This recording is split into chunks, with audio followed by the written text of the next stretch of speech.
I think it's easy. If you look at the results, 1-1. You look at the game, one team was better in the first half, another team was better in the second half. So I think everything is there, balanced.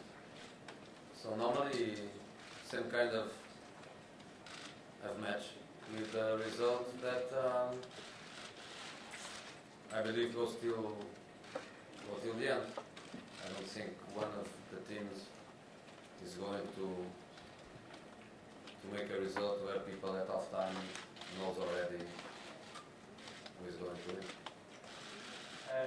Where does Didier Drogba go down in Chelsea folklore, in your opinion? And is he still, at 36, the same force as a player that he was for you? Undoubtedly, he is one of the most important players of the history of this club. That's not a doubt. I think we all Chelsea supporters, we agree with that. We don't say the most important one because it's not fair for other people that was in the same level and in the same generation.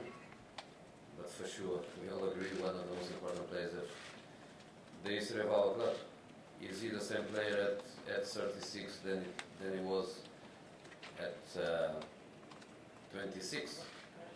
I think nobody is, but he's one of the best strikers in the world. That's for sure. Okay, Didier has said he'd love to return to Chelsea today. A lot of talk about him potentially growing into a coach, but considering his ability now, is there a consideration that he could return as an impact player and then develop as a coach next season? Is that something you consider? I don't think it's the moment to answer that. Tomorrow is a big game, and I don't think it's the right moment to speak about it. He's a Galatasaray player. We know he is a free agent. We know he finished his contract in the end of the season, but we think that is not the right moment to speak about it.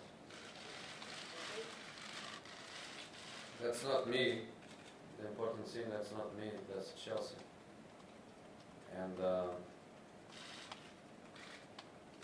I think it has to happen one day. When, I don't know. As a player, as a coach, as an ambassador, next year, in 4 or 5 years, in 10 years, I don't know. But when a person represents so much to a club, and when a club represents so much to a person, and that's the case, I think he has to be back on there. Mancini has replied to a question that he would like to have a meal with you after the match if he wins, and he will pay the bill. What would you do? Would you like to have a meal with him as well? No. Right. And the other question was the second. Jose, why would you not like to go out for dinner with Roberto Mancini, please? Because I have no interest. After the matches, I don't do things because I win or because I lose. After matches, what I have in my mind to do, I do. It doesn't matter if I win or if I lose. It's the same thing as some players, some coaches, they used to do. If you win tomorrow, it's a free day. With me, it's not a free day because you win. With me, it's a free day when I think it's a free day, even if you lose. And in my plans, after the game tomorrow, I don't have a meal with somebody that has the same job as I am.